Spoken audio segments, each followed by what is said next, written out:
Bonjour, ça va bien ce matin? C'est le fun ce matin, je vois des nouvelles personnes, donc c'est bien, c'est beau. Pour ceux qui ne me connaissent pas, je suis Robert Dachenet, je suis un pasteur à la retraite, ça fait déjà environ 2 ans, 3 ans peut-être. Je fréquente l'église de Saint-Eustache, mais je viens ici une fois par mois pour partager la parole de Dieu avec joie.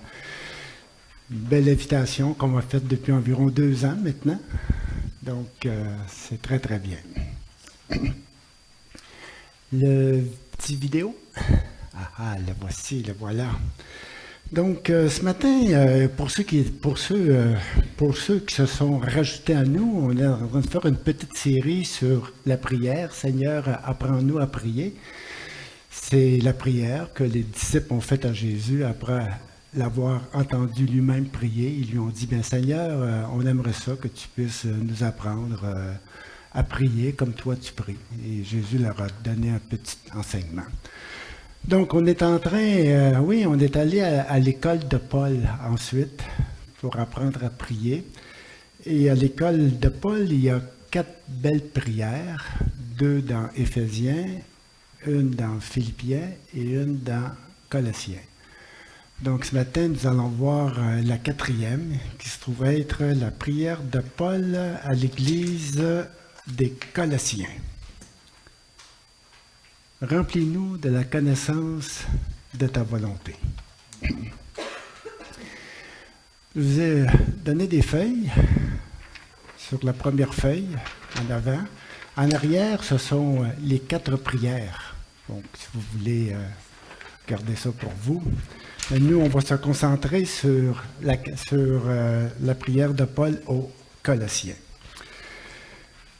Donc, Colossiens, chapitre 1, versets 9 à 11. C'est l'apôtre Paul qui écrit à l'Église et qui lui dit, je vais le dire ainsi, suite aux nouvelles qu'il a reçues de Épaphras. Épaphras, un disciple de Paul, qui probablement a fondé l'Église aux Colossiens, parce que ce n'est pas Paul qui a fondé l'Église des Colossiens. Et Épaphras est allé rendre visite à Paul, puis il a donné de très bonnes nouvelles en ce qui concerne l'Église. Donc, l'apôtre Paul dit, c'est pour cela aussi que nous aussi, depuis le jour où nous avons été informés, où nous en avons été informés, nous ne cessons de prier pour vous et de demander que vous soyez remplis de la connaissance de sa volonté, en toute sagesse et intelligence spirituelle. Et là, j'ai écrit pourquoi, mais ce n'est pas écrit dans le texte.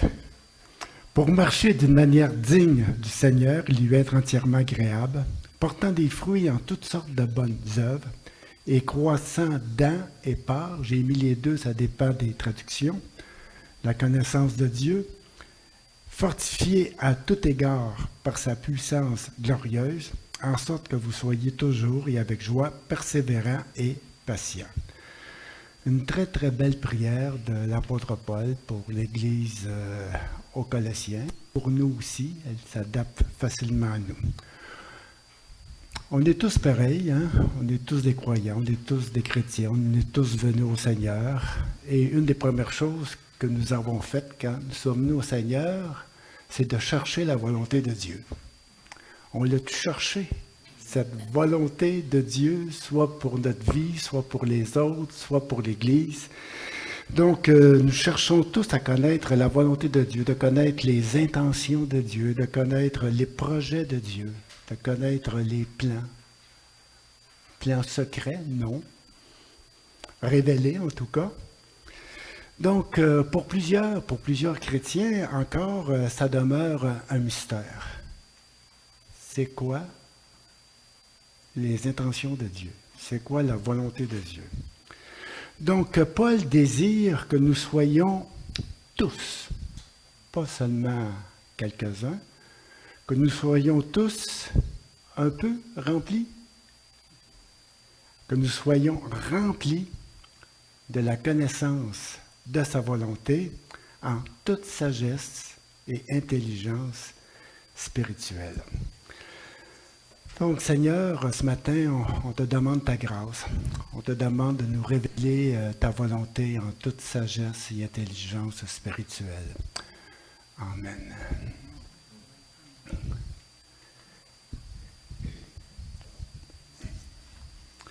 L'apôtre Paul commence en disant « C'est pour cela que nous aussi, depuis le jour où nous en avons été informés, comme je l'ai dit tantôt, c'est que Épaphras leur avait parlé à Paul de la foi des Colossiens, de leur amour les uns pour les autres.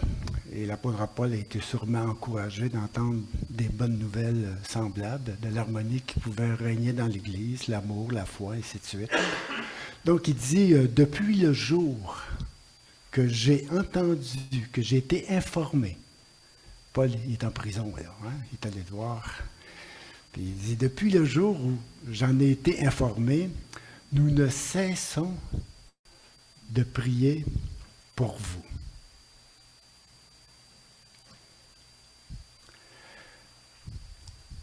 Donc, Paul prie depuis le premier jour qu'il a entendu cette bonne nouvelle en ce qui concerne les Colossiens. Il dit, nous ne cessons de prier pour vous. Depuis ce jour, il demande constamment, inlassablement, sans relâche, dans ses prières. Hein? Nous ne cessons de prier pour vous, nous ne cessons d'intercéder pour vous, pour que Dieu vous remplisse de la connaissance de sa volonté. C'est important de connaître la volonté de Dieu. Je pense que c'est élémentaire, ce sont les premières choses. Je pense que c'est une des choses les plus importantes dans la vie chrétienne. C'est quoi, Seigneur, tes intentions? C'est quoi ton plan? C'est quoi tes projets? Comment servir un Dieu dont on ne connaît pas ses intentions? Comment faire des choses dans l'Église si on ne connaît pas les projets de Dieu? Donc, c'est vraiment important, c'est vraiment fondamental, et c'est pour ça que l'apôtre Paul, sachant bien ces choses-là, il dit, nous ne cessons continuellement de prier Dieu, afin que Dieu vous remplisse.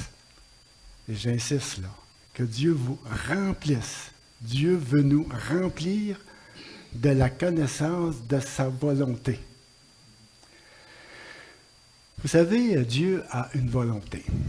Dieu a un dessein.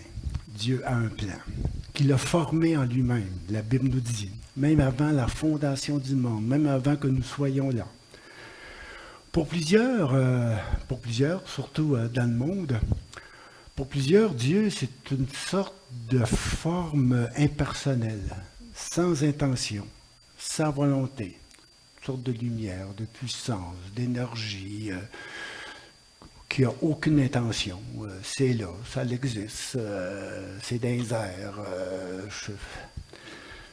Dans la Bible, Dieu a la faculté de vouloir et d'agir pour le bien de l'humanité. C'est ça qui fait toute la différence entre le Dieu de la Bible et le Dieu que les gens ont souvent dans leur esprit, qui est souvent quelque chose d'une vapeur spirituelle qui se promène ici et là, sans vraiment forme, ou sans vraiment volonté, ou sans vraiment dessein, sans plan. Hein? Donc, oui, dans la Bible, Dieu a la faculté de vouloir et d'agir pour le bien de l'humanité. Il y a deux aspects dans la volonté de Dieu. Il y a la volonté générale, globale de Dieu pour le salut de l'univers. Il y a aussi la volonté particulière de Dieu pour nous tous. La volonté générale de Dieu, c'est la rédemption de l'univers par Christ. C'est le grand projet universel de Dieu. Dans Éphésiens chapitre 1, versets 9 à 10, l'apôtre Paul nous révèle le grand projet de Dieu que Dieu a conçu en lui-même avant la fondation du monde. C'est écrit, Dieu a abondamment répandu sur nous sa sagesse et son intelligence, nous faisant connaître le mystère de sa volonté, selon le bienveillant dessein, hein, j'aime ça, selon le bienveillant dessein, qu'il avait formé en lui-même pour le mettre en exécution lorsque les temps seraient accomplis, de réunir toutes choses en Christ, celles qui sont dans les cieux et celles qui sont sur la terre. Ça, c'est le grand projet de Dieu. Tout un projet. Hein? C'est comme qu'on pourrait dire, c'est tout un entrepreneur. Qu'on retrouve chez Dieu ici, de réunir toutes choses en Christ. Le grand projet de Dieu, c'est de restaurer, d'unifier, de rassembler toutes choses sous le gouvernement de Christ. Ça, c'est son grand projet. Christ, le souverain sur tout. C'est son plan, c'est son dessein, c'est là. La volonté de Dieu n'est pas de détruire l'univers. Pour employer un mot savant que les théologiens emploient souvent, c'est de récapituler l'univers, c'est-à-dire de reprendre, de remettre tout l'univers sous la gouvernance du Christ. Christ devient le roi de tout. Et ça, c'est son grand plan. D'une manière plus particulière, la volonté de Dieu pour nous, c'est de nous insérer dans ce grand plan. Selon le bienveillant dessein qu'il avait formé à lui-même de réunir toutes choses en Christ. Donc Dieu a un grand plan pour l'univers en Christ, et son plan plus particulier pour nous, c'est de nous insérer dans ce plan-là. Comme il le dit si bien en Colossiens 1,13, il dit, il nous a arrachés. C'est fort, ça, hein? Il nous a sortis de quelque chose. Là. Il nous a arrachés de l'empire des ténèbres. Il nous a transportés dans le royaume du Fils de son amour, en qui nous avons la rédemption, la rémission des péchés. C'est-à-dire que Dieu nous a délivrés d'un empire, l'empire du mensonge, l'empire de la peur, l'empire de la haine, pour nous transférer dans le royaume du Fils de son amour, pour nous transférer dans la lumière, dans la vérité et dans le pardon. Arracher et transporter, c'est des verbes puissants, ça. Hein? On arrache et on transporte. On prend quelqu'un, on le sort de quelque chose et on le met dans une autre chose, dans une autre sphère.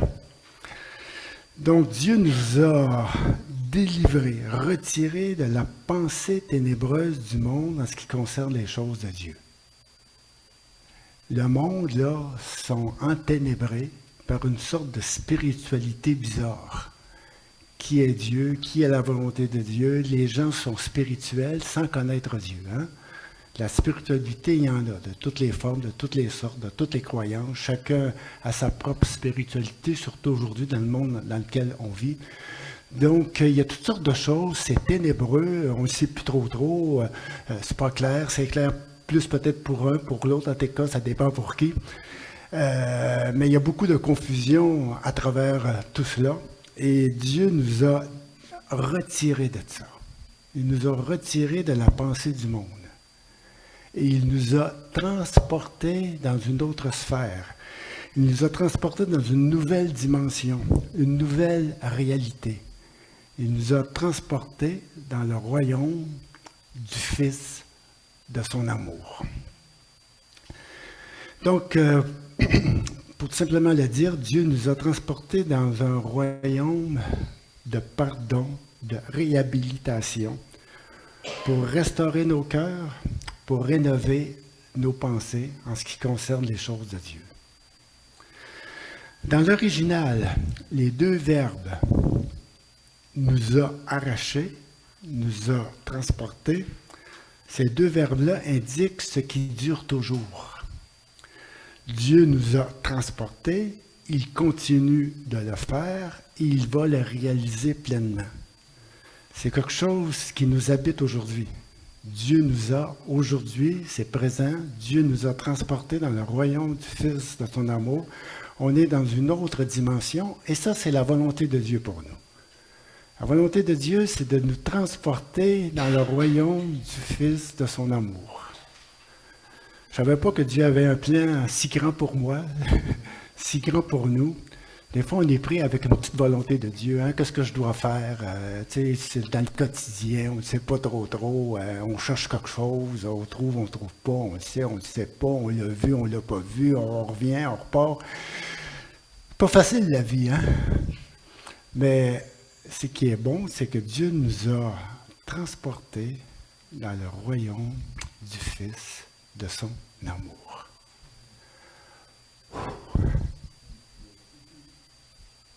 C'est réconfortant. C'est rassurant. C'est la volonté de Dieu. C'est vraiment ce que Dieu veut pour nous. Le désir profond de Dieu pour l'humanité, c'est d'établir la paix. Dieu veut faire la paix. Dieu veut faire la paix avec tous les êtres humains. C'est un grand projet. C'est un immense projet. Un projet presque impossible. Comme c'est écrit dans Colossiens 1, 20, Dieu a voulu, le fameux vouloir, la volonté. Dieu a voulu réconcilier tout avec lui-même en faisant la paix par son Fils, par le sang de sa croix. La volonté de Dieu, c'est de réconcilier tous les êtres humains avec lui-même, en établissant une paix durable et éternelle, basée uniquement sur le sang de la croix du Christ. Ce qui fait que cette paix-là dure, ce qui fait que cette paix-là, elle est éternelle, c'est qu'elle n'est pas basée sur moi, sur nous. Elle n'est pas basée sur mes sentiments, elle n'est pas basée sur mes impressions, elle est basée entièrement sur le sang de la croix du Christ. C'est pour ça qu'elle est durable. C'est pour ça qu'elle est éternelle. Cette réconciliation, cette paix que Dieu a fait avec nous. Cette volonté de Dieu n'est pas comprise par tous. Et en plus, elle n'est pas non plus la même pour tous. Les gens, parfois, ont différentes compréhensions en ce qui concerne la volonté de Dieu. Pour le juif ultra-conservateur d'Israël, la volonté de Dieu, c'est de chasser tous les Palestiniens de son territoire. Pour lui, c'est la volonté de Dieu. Prête à y mettre le prix qu'il faut. Dieu est avec eux dans ce grand projet. Pour les musulmans intégristes, c'est d'établir des États islamiques régis par la charia. Ils vont tout faire, croyant que Dieu les appelle, que Dieu leur a donné le mandat d'établir des États islamiques, où la charia, la loi d'Allah va s'établir pour régir les êtres qui vont vivre dans cet état. Pour Trump, on le connaît, Trump? Il en fait là, hein? Il en fait là des siennes à ces temps-ci. Pour Trump, la volonté de Dieu, parce qu'il se dit quand même chrétien, la volonté de Dieu, c'est de faire des États-Unis un pays riche et puissant, au détriment des autres, des plus démunis, des plus fragiles de l'humanité. C'est comme ça que lui conçoit la volonté de Dieu pour les États-Unis. Dieu il est centré sur l'Amérique. Dieu il est centré sur les États-Unis. On oublie les autres. C'est sa compréhension. Pour plusieurs chrétiens, c'est de politiser l'Évangile, afin d'imposer leur foi au monde. Pour beaucoup de chrétiens. La volonté de Dieu pour eux, c'est ça. Surtout aux États-Unis, surtout dans le sud des États-Unis. Par contre, pour Dieu, son plan, son projet, c'est de réconcilier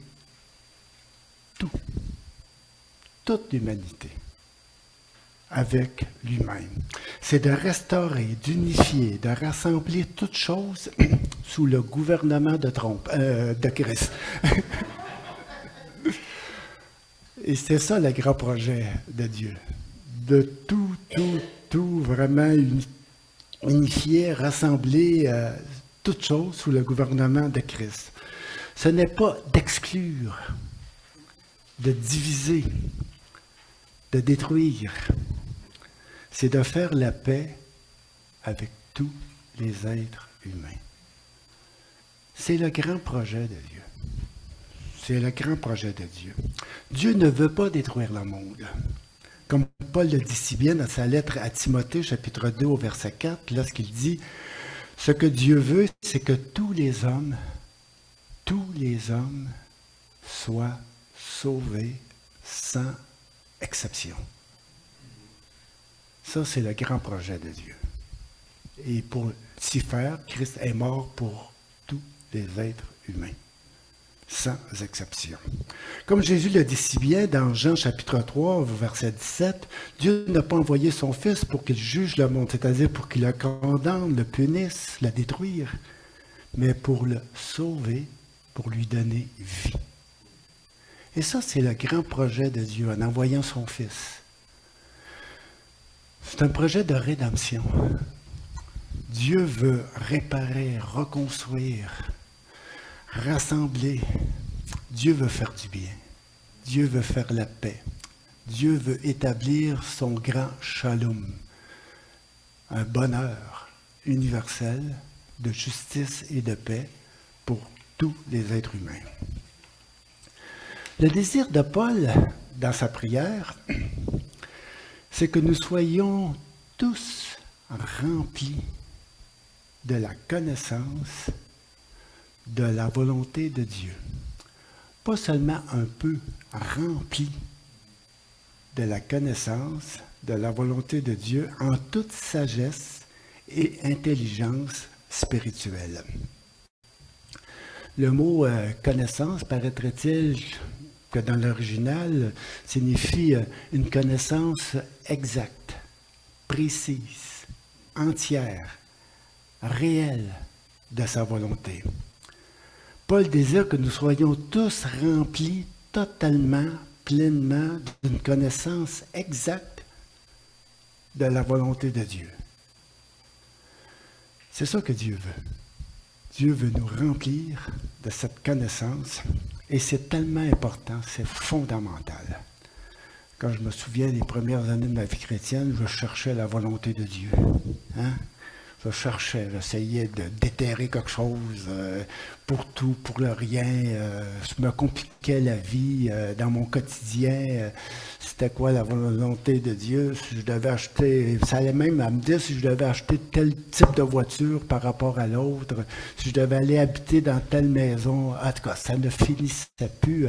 Une sorte d'esclavage. Je ne sais pas comment appeler ça, mais j'étais vraiment pris avec moi-même, pris avec mes émotions, mes sentiments, mon être intérieur, jusqu'au jour que j'ai regardé vers Dieu. J'ai dit, Seigneur, ta volonté, c'est de faire la paix avec moi. C'est faire la paix avec moi. Hein? C'est beau. Donc, en m'ouvrant vers Dieu, je me suis ouvert sur moi-même. J'ai appliqué cette grande volonté de Dieu de faire la paix avec moi, de faire la paix avec moi-même, de faire la paix avec les autres, de contribuer à ce shalom, de contribuer à cette paix que Dieu voulait établir. J'ai arrêté de chercher dans le quotidien toutes sortes de choses. J'ai vraiment accepté son plan merveilleux et je l'ai appliqué dans ma vie, dans mes relations interpersonnelles. Donc aujourd'hui, j'essaie de vivre en paix avec tout le monde parce que Dieu a fait la paix avec moi. Et ça, c'est la volonté de Dieu. Donc, l'apôtre Paul dit en toute sagesse et intelligence spirituelle. Vous pouvez comprendre pourquoi c'est important de connaître la volonté de Dieu. Et l'apôtre Paul dit, comme c'est écrit dans sa prière, pour marcher d'une manière digne du Seigneur et lui être entièrement agréable. Notre compréhension de la volonté de Dieu va influencer ma façon d'être, ma façon de vivre, tout dépendant de ce que je comprends de la volonté de Dieu. Comme je vous ai dit tantôt, le juif intégriste comprend une certaine façon de concevoir la volonté de Dieu et ça le fait agir d'une certaine façon.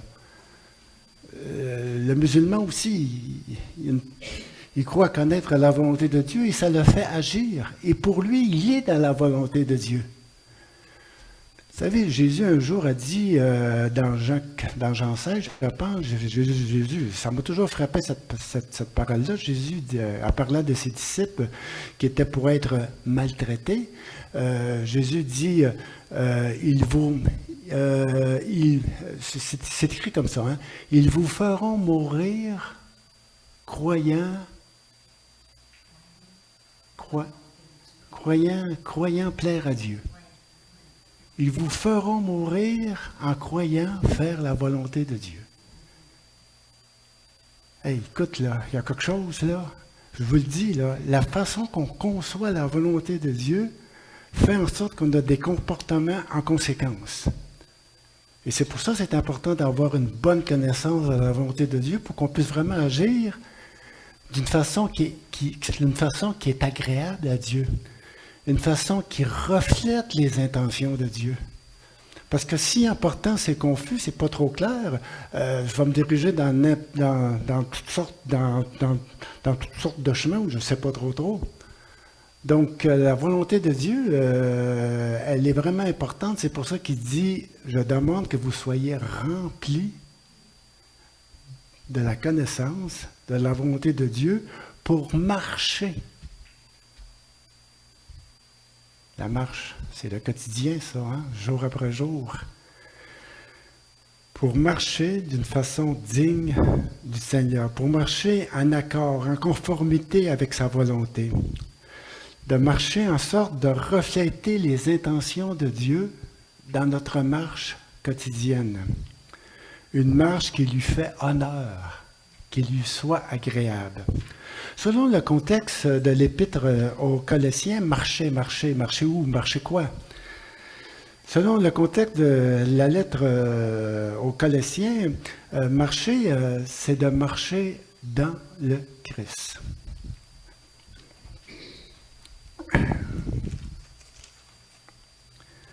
Chapitre 2, au verset 6, l'apôtre Paul leur dit « Ainsi donc », c'est une conclusion qu'il fait, hein? Ainsi donc, comme vous avez reçu le Seigneur Jésus, marchez en lui. Notre marche se fait en lui. Notre marche se fait dans la foi en lui. C'est là que le chrétien trouve sa place. C'est en marchant en lui, en Christ, qu'il plaît à Dieu. Parce que Dieu veut rassembler toutes choses sous le contrôle de Christ. Donc, marchons en lui pour être dans le projet de Dieu, pour faire partie du projet de Dieu. Donc, l'apôtre Paul dit, vu que vous avez reçu le Seigneur Jésus, marchez en lui, et marchez en lui pour vraiment participer à tout le grand projet que Dieu a pour son Fils. On embarque là-dedans. On embarque dans le Christ, marcher en lui. Et marcher en lui, oui, il y a des conséquences, hein, de belles conséquences. Marcher en lui, selon la lettre de l'épître aux Colossiens, c'est de marcher dans la liberté et dans l'amour. L'apôtre Paul, oui, il revient dans sa lettre et il dit, faites bien attention à à toutes ces formes de spiritualité qui existent, à toutes ces formes de croyance, à toutes ces formes de toutes ces sortes de volonté de Dieu de droite à gauche. Il dit, faites bien attention, il dit, prenez garde que personne ne fasse de vous sa proie, en s'appuyant sur des traditions d'hommes, sur des rudiments du monde.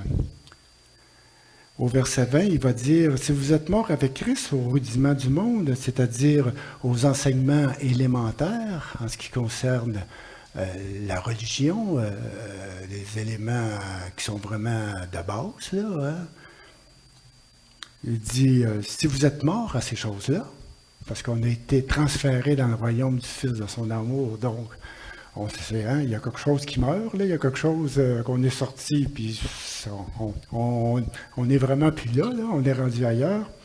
Donc, si vous êtes sorti de ça, si vous êtes transporté dans le royaume du Fils de son amour, pourquoi, dit-il, vous impose-t-on toutes sortes de préceptes, toutes sortes de règles?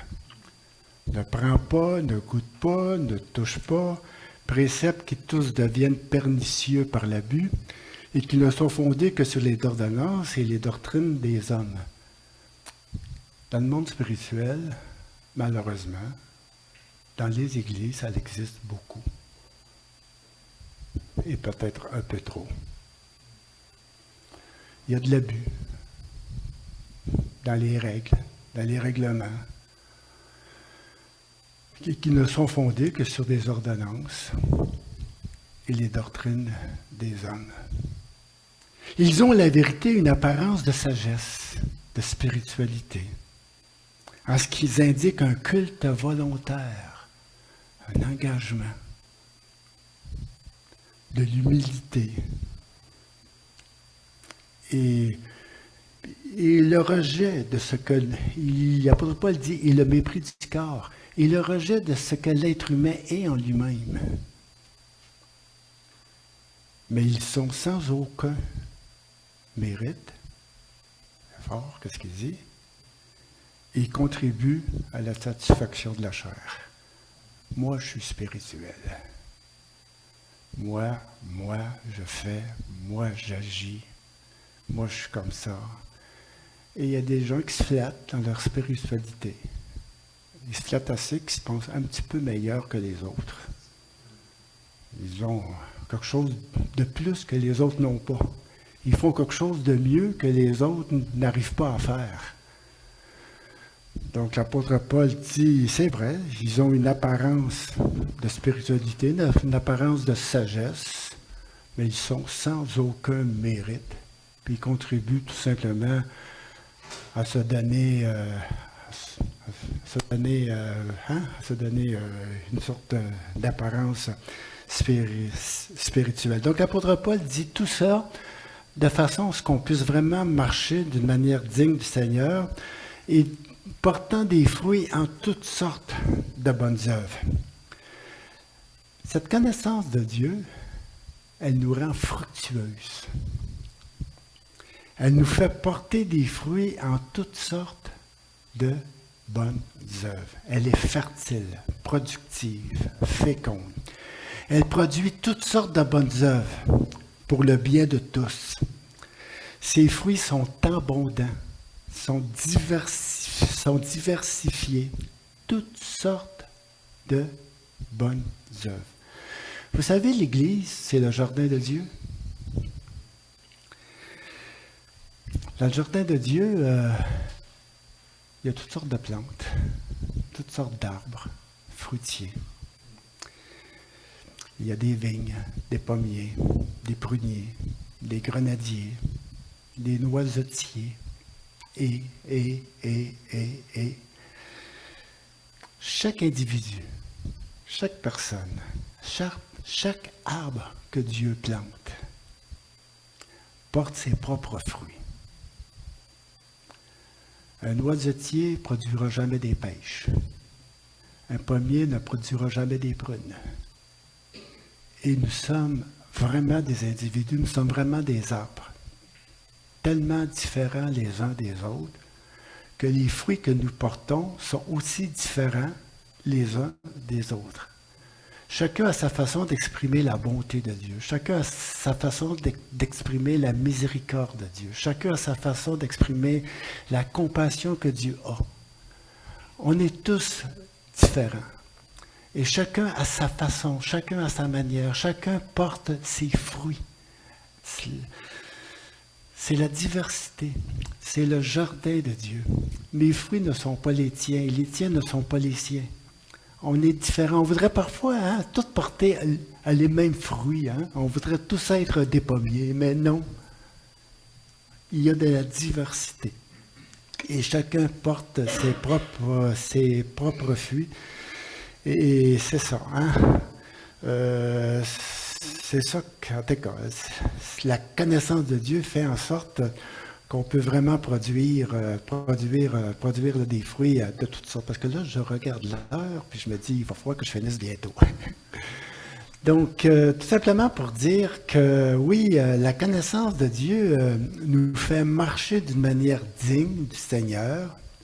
Elle nous fait porter des fruits, toutes sortes de fruits en abondance. Et elle nous fait aussi persévérer avec joie dans la vie chrétienne jusqu'au bout. Bien connaître la volonté de Dieu fait en sorte que je persévère. Quand je comprends mal la volonté de Dieu, la vie chrétienne devient quelque chose de compliqué. Quelque chose, ça devient un fardeau, ça devient insupportable.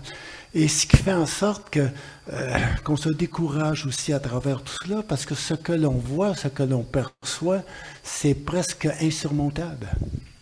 Et on finit parfois par se décourager, à laisser tout tomber. Tandis que lorsqu'on saisit bien la volonté de Dieu, lorsqu'on saisit bien vraiment ce que Dieu veut faire, lorsqu'on saisit bien que Dieu veut faire la paix, ça m'intéresse, moi, de rentrer là-dedans.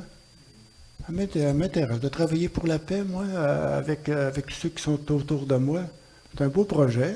Donc, moi, j'embarque là-dedans. Et de cette façon-là, je sais que je suis en train de plaire au Seigneur. Ma spiritualité en moi, c'est de faire la paix. C'est ça, ma spiritualité. C'est beau, hein? Je suis dans la volonté de Dieu. C'est pas compliqué. Faisons la paix avec nous-mêmes, avec ceux qui sont autour de nous, car Dieu a fait la paix avec nous. Donc, vivons en paix. C'est la volonté de Dieu. Le restant, allez-y. Faites ce que vous voulez. Achetez les autos que vous voulez, achetez les maisons que vous voulez, mariez qui que vous voulez.